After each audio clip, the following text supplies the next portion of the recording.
नमस्ते। ओवरव्यू में आपका स्वागत है। 3 विषय। पहला, महिला पहलवानों का आंदोलन वापस हुआ या नहीं।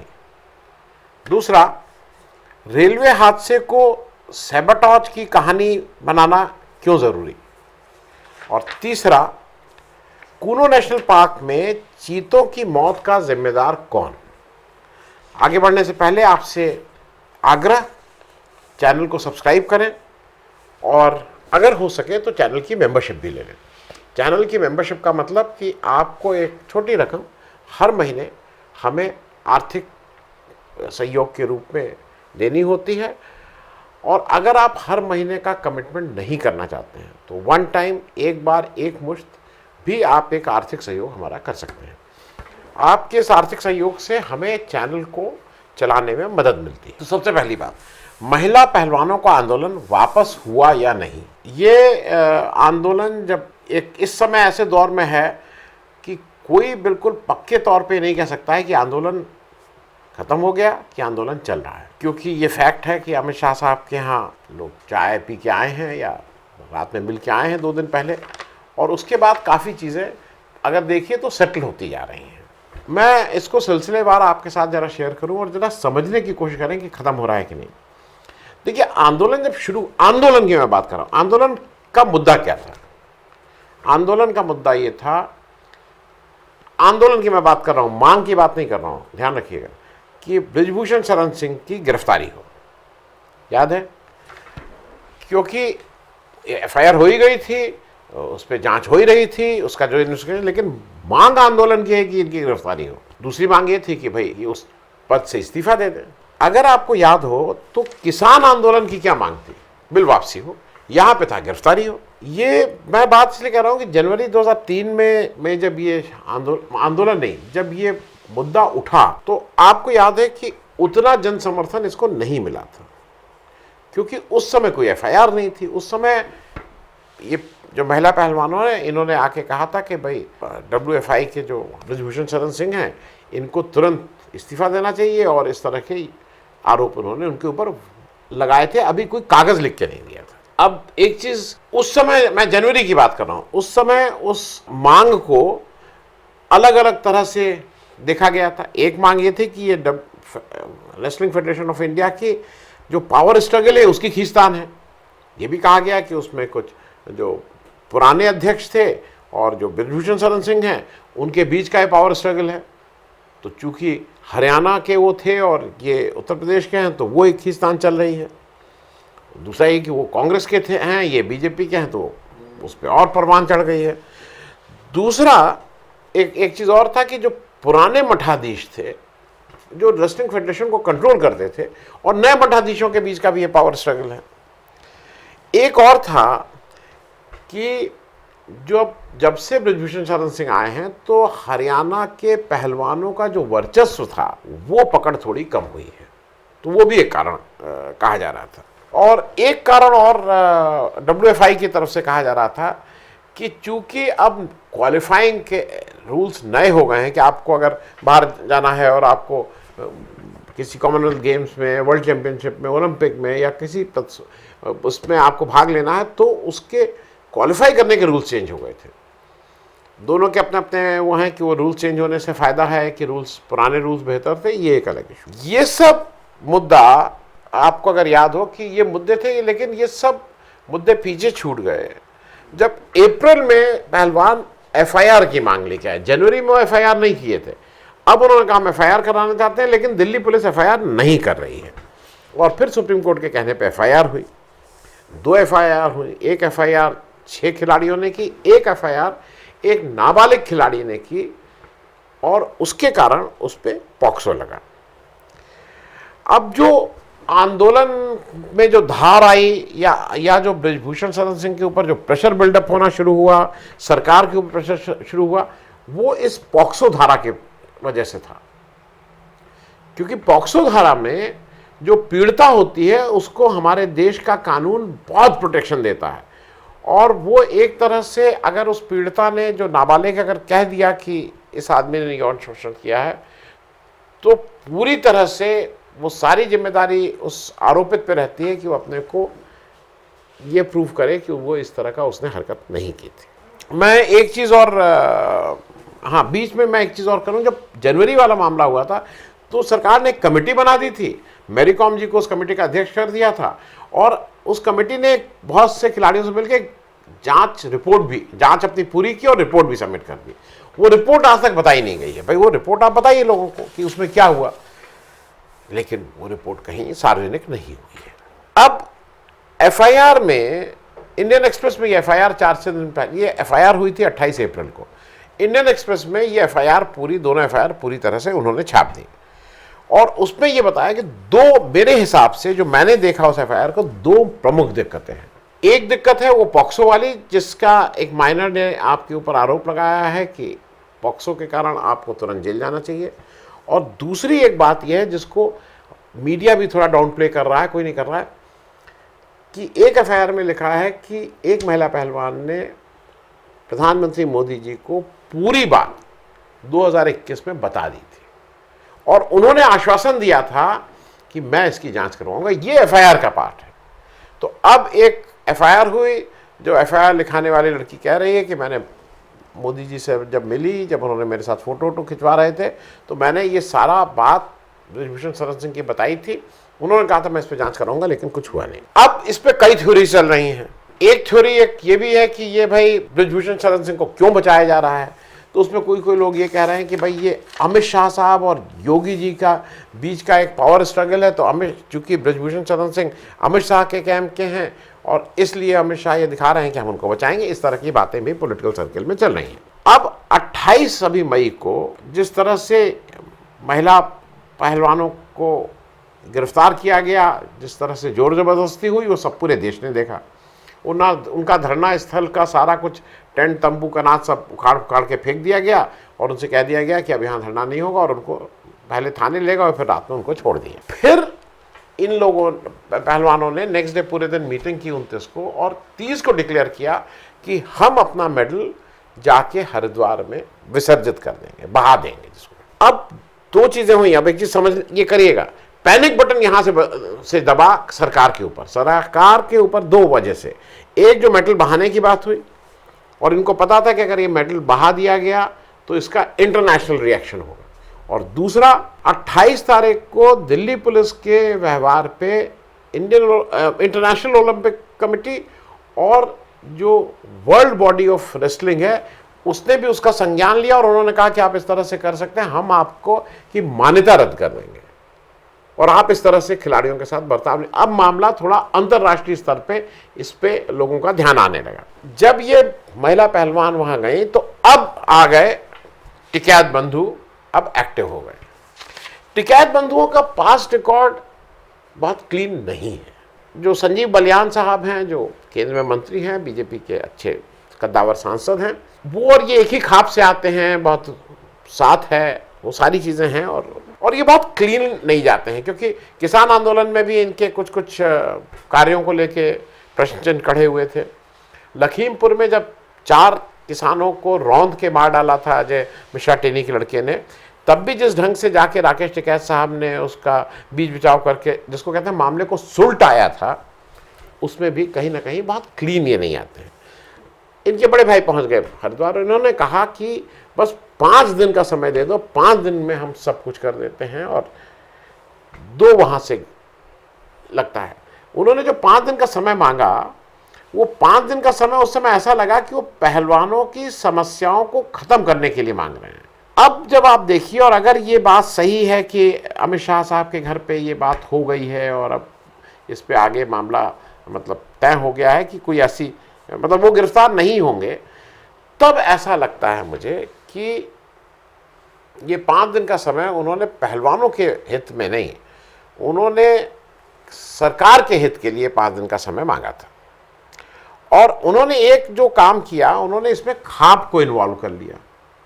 अब खाप के इन्वॉल्व करते ही क्या हुआ, खाप के इन्वॉल्व करते ही ये आंदोलन का दायरा सीमित हो गया, क्योंकि अब तो ये एक पंचायत है, एक जाति विशेष के कुछ लोग हैं, उनका अपना खाप का मामला है, क्योंकि अदरवाइज ये देश का मामला बन रहा है। उसके बाद अमित शाह से मीटिंग होती है 28 की घटना पर, उन्होंने कोई खेद कहीं नहीं जताया है सरकार ने अब तक 28 की को, और उसके बाद भी मीटिंग होती है और सारी ताकत ये होता है कि पॉक्सो हटा दो, जो मुख्य उद्देश्य था।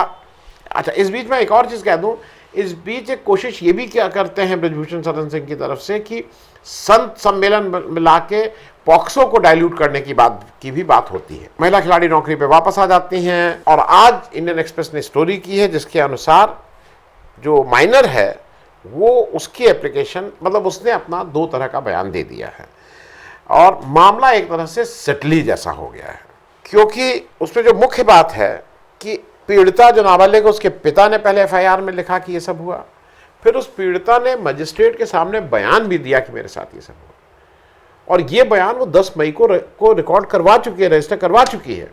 10 मई से आज तक ब्रजभूषण शरण सिंह की गिरफ्तारी क्यों नहीं हो रही है?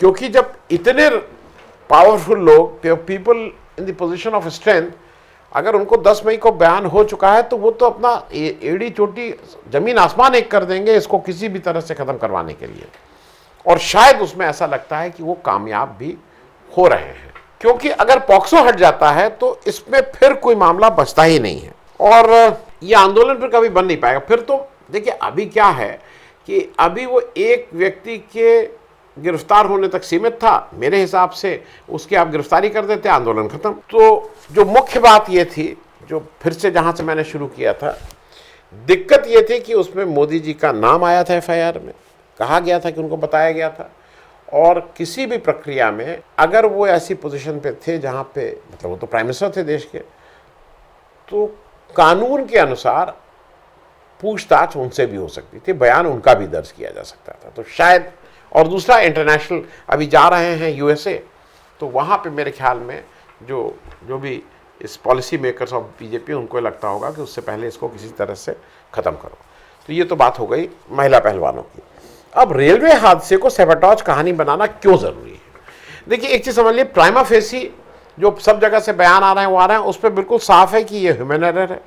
जो प्राइम कारण है, जो मुख्य कारण है वो ह्यूमन एरर है, और सेकेंडरी कारण ये भी है कि सेफ्टी की जो लेटेस्ट टेक्नोलॉजी, जो कवच बोली या कुछ, वो अभी इम्प्लीमेंट नहीं हुई है, तो वो एक और कारण है। इसमें मुझे ऐसा लगता है कि रेलवे की अपनी कुछ समस्याएं हैं, और उन सब इसकी अगर ठीक से जांच हो जाए तो वो समस्या भी शायद एक कारण बने।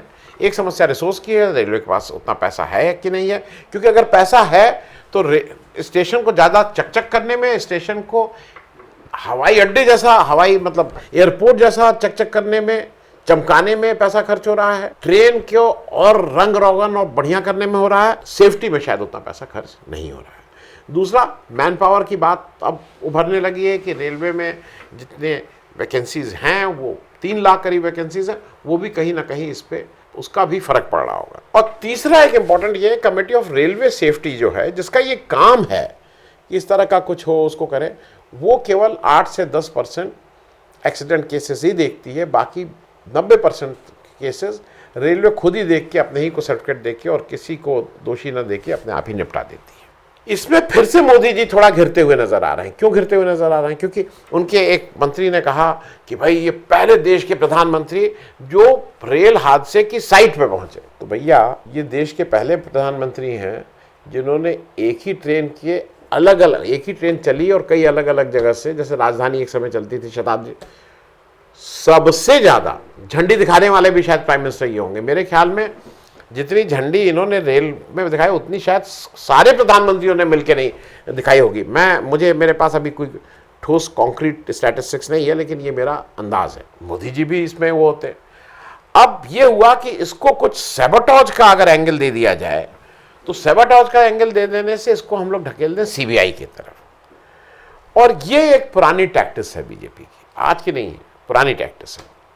खड़गे जी ने एक लेटर लिखा और खड़गे जी ने आरोप लगाया है कि 2016 में कानपुर में इसी तरह का एक ट्रेन एक्सीडेंट हुआ था जिसमें 150 से ज़्यादा लोग मरे थे, और उस जांच को एनआईए को दे दिया गया था। अब एनआईए देश के ऊपर जब कुछ आती है उस तरह की बातें, उसमें भी इसका मतलब सैबोटेज का एंगल दिखाया गया था। अगर आपको याद हो, ये धीरे से उस तरफ ढकेल देने की बात होती है। एनआईए ने उस 2016 की उसकी आज तक उसमें फाइनल लग गया कि कुछ नहीं, रिपोर्ट आज तक नहीं आई है। 2016 का आज 7 साल हो रहे हैं, कोई रिपोर्ट नहीं आई है। क्या हुआ क्या नहीं हुआ ये नहीं पता। मुझे ऐसा लगता है कि सरकार इस तरह के काम एनआईए और सीबीआई को देके उनकी भी भद्द पिटवाती है। एनआईए के ऊपर लोगों का भरोसा रहता है, सीबीआई के ऊपर वो भी खराब होता है कि भाई ये रिपोर्ट ही नहीं दे पाते हैं, ये जांच ही नहीं कर पाते हैं। क्योंकि याद दिला दूं, पुलवामा की जांच आज तक हो पाई? 4 साल से ज़्यादा होने को आ रहा है। वो आरडीएक्स कहाँ से आया, कैसे इतना आया, कोई जांच हुई? कोई जांच तो होती नहीं है। क्योंकि एक चीज़ और है, ये सीबीआई एनआईए क्या ये इक्विप्ड हैं, क्या ये ट्रेंड हैं इस तरह की टेक्निकल जांच के लिए? मेरे हिसाब से नहीं। तो मुख्य बात फिर से वही आ रही है कि कहीं चूंकि मोदी जी ने इतनी ज़्यादा ट्रेनों में झंडी दिखाई थी, तो उसको कहीं रेगुलर वो मत करो, क्योंकि ये होगा कि भाई प्रधानमंत्री जाते हैं तो वहाँ खर्चा होता ही होगा। अब उतने खर्चे में कितना किलोमीटर की सेफ्टी इक्विपमेंट और लग जाते हैं वो अलग बात है, उससे किनारे करो। तो इसलिए इसको एक एंगल दे दो, सीबीआई को अभी ढकेल दो, उसके बाद जांच आए ना आए, कब रिपोर्ट आए, इससे कोई मतलब नहीं है। तीसरी बात, कूनो नेशनल पार्क में चीतों की मौत का जिम्मेदार कौन? देखिए ऐसा है कि कूनो में अभी 12 चीते हिंदुस्तान ने इंपोर्ट किए और वहां पे उसको रखा गया। और अगर आपको याद हो, मोदी जी ने बढ़िया फोटो खिंचवाई और लंबे वाले कैमरा जो होता है ना, कैमरे के सामने जो इतना लंबा लेंस रहता है, कुछ हाथ भर का आगे, मतलब हाथ छू ना पाइए, वो लेंस लगा के कहाँ से। अच्छा, मोदी जी कह चुके हैं कि वो बहुत अच्छे फोटोग्राफर हैं। वो सन 84-84 में डिजिटल कैमरा, 83 में जब हिंदुस्तान में, क्या शायद दुनिया में भी नहीं आया था, तब से वो डिजिटल कैमरा यूज़ कर रहे हैं, तो ये बता चुके हैं। तो उन्होंने फ़ोटो खींची, बहुत फनफेयर से हुआ। हालांकि यहाँ के चीतों ने तो ठीक काम किया, ला के छोड़ा गया था, लेकिन वहाँ के जो शेर थे बांदीपुर कर्नाटक के, उन्होंने थोड़ा धोखा दिया था। मोदी जी जाके वहाँ रहे और उन्होंने अपनी शक्ल नहीं दिखाई। खैर, आज टेलीग्राफ ने एक स्टोरी की है इसमें। अभी तक जो 12 चीते आए थे उसमें से 3 चीते पहले ही मर चुके हैं। टेलीग्राफ की स्टोरी ये कहती है कि एक जो फीमेल चीता है उसने 4 बच्चों को जन्म दिया था। ये पहली बार, मतलब वो माँ बनी थी, उसने 4 बच्चों को जन्म दिया था। उसमें से 3 बच्चे ऑलरेडी मर चुके हैं। और आज की रिपोर्ट ये कहती है कि उनके मरने का मुख्य कारण मैल न्यूट्रिशन है, उनको पर्याप्त भोजन नहीं मिला। तो ये तो देश में 80 करोड़ लोगों को राशन भी दिया जा रहा है, तो वहाँ क्या कारण था मुझे नहीं आता। वो तो वीआईपी लोग थे, उनको शायद इस तरह का कोई भोजन की दिक्कत नहीं होनी चाहिए। होता क्या है कि उसी रिपोर्ट से मैं पढ़ के कह रहा हूँ, मैं ज्ञानी उतना नहीं हूँ, उसी रिपोर्ट में पढ़ के कह रहा हूँ, ये जो चीते होते हैं जब ये पैदा होते हैं उसके अगले 6-7 हफ्ते तक ये माँ के दूध पे रहते हैं, और फिर ये जो माँ शिकार करके लाती रहती है वो मांस खाने लगते हैं। ये बच्चे 6-7 हफ्ते तक बिल्कुल ठीक थे, इनका वेट ठीक था, सब कुछ था। उसके बाद ये सब हुआ है, और ऐसा है कि बहुत तेज़ धूप, बहुत और मैल न्यूट्रिशन, इनका वेट नहीं बढ़ा और वो नहीं हुआ, और फिर इसमें से 3 की मृत्यु हो जाती। अब मेन बात यह है जिसपे मैं वो कर रहा हूँ कि ये जिद है क्या? अगर वहाँ चीता उस तरह के वेदर में, उस तरह की क्लाइमेट में नहीं रह पा रहा है, तो क्या बात की जिद है? नोटबंदी भी आपने जिद की थी, तो नोटबंदी में तो काउंट नहीं हो पाया ना कि नोटबंदी के हार्श रूल की वजह से कितने लोगों की मृत्यु हुई, वो आप कभी पता भी नहीं कर पाएंगे। लेकिन यहाँ तो काउंट हो रहा है। तो मेरे हिसाब से थोड़ा रहम करना चाहिए जानवरों के ऊपर जिनकी अपनी ज़ुबान नहीं है। मैं तो जैसे कह रहा हूँ ना, कम से कम भाई नोटबंदी से मुझे दिक्कत हुई, वो बेज़ुबान जो जानवर हैं उनके ऊपर थोड़ा रहम कीजिए। वो जहाँ रह सकते हैं वही रहने दीजिए। बहुत से और चीज़ें उनका पर्यावरण और उनका संरक्षण कीजिए, लेकिन कम से कम चीते पे हम लोगों को रहम करना चाहिए। Thank you so much.